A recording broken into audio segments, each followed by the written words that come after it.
आज हम बनाते हैं हरे मूंग की बर्फ़ी। अभी रामलला आने वाले हैं 22 तारीख को, तो उसी के उपलक्ष्य में हम ये एक हरे मूंग की बर्फ़ी बनाकर तैयार कर लेते हैं।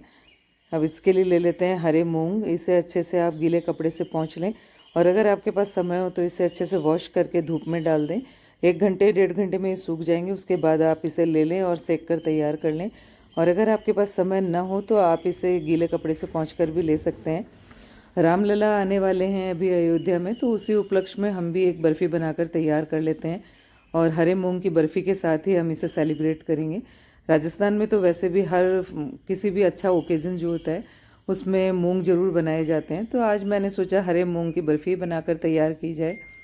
यहाँ मीडियम फ्लेम पर ही इसे रखते हुए हम तैयार करेंगे मूंग को। मूंग जब अच्छे से सिक जाएँ तो आप इसे एक बाइट कर कर देख लें। अच्छे से ये सिक जाएँ तो इसे निकाल कर ठंडा होने के लिए एक साइड में रख देते हैं। अब यहाँ ले लेते हैं मूंगफली, उसे भी हम सेक कर तैयार कर लेंगे। आज जो ये हम हरे मूंग की बर्फ़ी बना रहे हैं बहुत ही हेल्दी है। अब यहाँ ले लेते हैं सफ़ेद तिल, या जो ब्राउन वाले तिल आते हैं आप उसे ले लें और उसके बाद इसे सेक कर तैयार कर लें। इसकी पहचान ये होगी कि अपने तिल बहुत ही लाइट वेट हो जाएंगे और इसमें एक बहुत प्यारी सी खुशबू आने लग जाएगी तिल में, और तिल चटकने लग जाएंगे। इसका मतलब तिल सिक चुके हैं, तो उसे हम सेक कर एक साइड में रख लेते हैं। आज जो हम हरे मूंग की बर्फ़ी बना रहे हैं ये एक तरीके से इम्यूनिटी बूस्टर की तरह काम करती है, और इसमें हम शुगर का इस्तेमाल नहीं करेंगे, गुड़ के साथ ही इसे बनाकर तैयार करेंगे। यहाँ मैंने ले लिया है गट, इसे अच्छे से कद्दूकस कर ले लें और सेक कर तैयार कर लें। और जो हमने हरे मूंग सेक कर रखे हुए थे उनको एक बिल्कुल बारीक पीस कर तैयार कर लेते हैं। आप बारीक पीस लें, उसके बाद किसी छलनी से इसे छान लें, और उसके बाद एक कढ़ाई ले लेते हैं, उसमें डाल लेते हैं घी। अब जो हमने मूंग को छान कर रखा हुआ था उसे एक साइड में रख दिया है, और इस घी में पहले हम गोंद को फुलाकर तैयार कर लेते हैं। यहाँ जो हमने मूंग लिया है उसमें प्रोटीन, विटामिन, बहुत सारी चीज़ें हमें मिल जाती हैं। तिल में हमें कैल्शियम, आयरन, सारी चीज़ें मिल जाती हैं, और तिल वैसे भी सर्दियों में बहुत ही फ़ायदेमंद होता है। पूरी सर्दियाँ आपको तिल और मूंगफली का ज़रूर इस्तेमाल करना चाहिए। तिल से होगा ये कि जो हमारी हड्डियाँ होती हैं वो तिल से बहुत ही मजबूत रहती हैं, तो तिल का किसी न किसी रूप में हमें सेवन करना चाहिए। और जो मूंगफली खाते हैं वो मूंगफली बिल्कुल बादाम के बराबर काम करती है सर्दियों में, तो मूंगफली और तिल तो हमें ज़रूर इस्तेमाल करने चाहिए। अब यहाँ धीरे धीरे करते हमने जो जितना हमने गोंद लिया था उसे अच्छे से फुलाकर तैयार कर लिया है। और जब गोंद अच्छे से फूल जाए उसके बाद आप इसे किसी प्लेट में निकाल लें। जब आप गोंद डाल रहे हैं उस वक्त घी को पूरा फुल गर्म कर लें, उसके बाद ही इसमें गोंद को ऐड करें और फुलाकर साइड में रख लेते हैं। अब ले लेते हैं गुड़। गुड़ में डाल लेते हैं पानी, और उसके बाद इसमें अच्छा सा एक बॉयल आने देते हैं। जब अच्छे से गुड़ पिघल जाए उसके बाद हम इसे छान कर एक साइड में रखेंगे, ताकि अगर गुड़ में किसी भी तरीके की गंदगी है तो छानने की वजह से वो अच्छे से क्लियर हो जाएगा। उसके बाद ही हम इस पानी का इस्तेमाल करेंगे। अब गुड़ को हमने अच्छे से पिघलाने के बाद छान कर रख लिया है, और एक कढ़ाई में फिर से ले लिया है हमने घी। उसमें जो हमने मूंग का पाउडर बना कर रखा हुआ था, मतलब मूंग को अच्छे से सेकने के बाद उसे पीस लिया है और छान लिया है, ताकि उसमें बिल्कुल भी टाइट कोई भी गांठ किसी भी तरीके की ना हो, और उसके बाद हम इसे सेक लेते हैं। अब यहाँ अगर आपको लगता है कि घी थोड़ा सा कम है और आपको सेकने में प्रॉब्लम आ रही है, तो आप थोड़ा सा यहाँ घी और ऐड कर दें, और इस मूंग का जो पाउडर है उसे अच्छे से सेक कर तैयार कर लें। अब सेक कर तैयार करने के बाद हम ले लेते हैं वही गुड़ का पानी, और उसे कढ़ाई में डाल के हम बॉईल कर लेते हैं। ये जो आज हम हरे मूंग की बर्फ़ी बना रहे हैं रामलला के आने की खुशी में ही बनाकर हम तैयार कर रहे हैं। अब यहाँ ले लेते हैं इलायची का पाउडर, जायफल।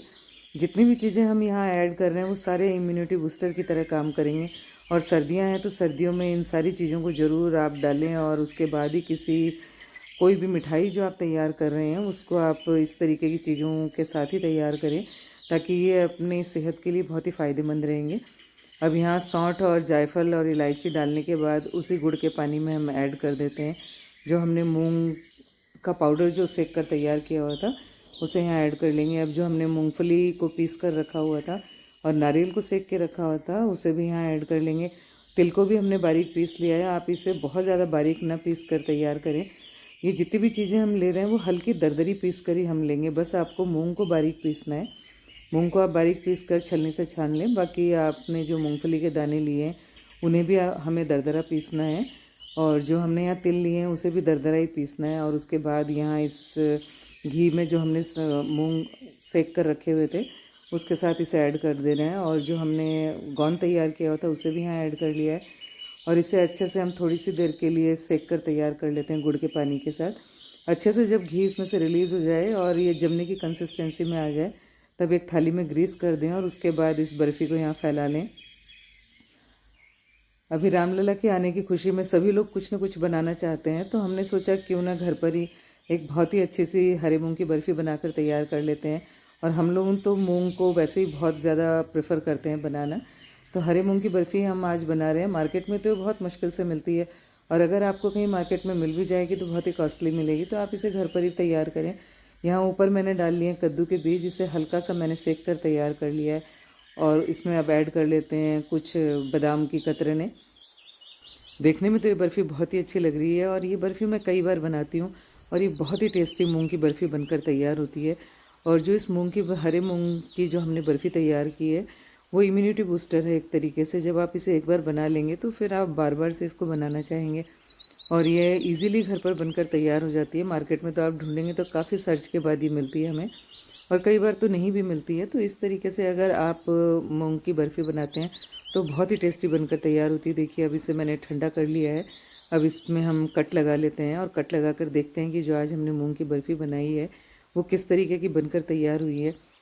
एक्चुअली ये जो रेसिपी है ये मैंने मेरी मदर से अभी रिसेंटली सीखी थी, तो मैंने सोचा ये रेसिपी मैं आपके साथ भी शेयर करती हूँ। और मैंने तो इसे बनाकर खाया, तो ये बहुत ही टेस्टी बनी है आज हरे मूंग की बर्फ़ी। चलिए इसे मैंने कट करने के बाद देख लेते हैं किस तरीके की बर्फ़ी बनकर तैयार हुई। परफेक्ट जैसे हमें बर्फ़ी चाहिए थी, बिल्कुल उसी तरीके की बर्फ़ी बनकर तैयार हुई है। अब क्योंकि हम इसके अंदर जो चीज़ें डाल चुके हैं, जैसे सौंठ हो गया, जायफल, हरे मूंग, मूंगफली, तिल, ये सारी चीज़ें अपनी सेहत के लिए बहुत ही फ़ायदेमंद होती है। तो आप हरे मूंग की बर्फ़ी को बनाएं और इन्जॉय करें।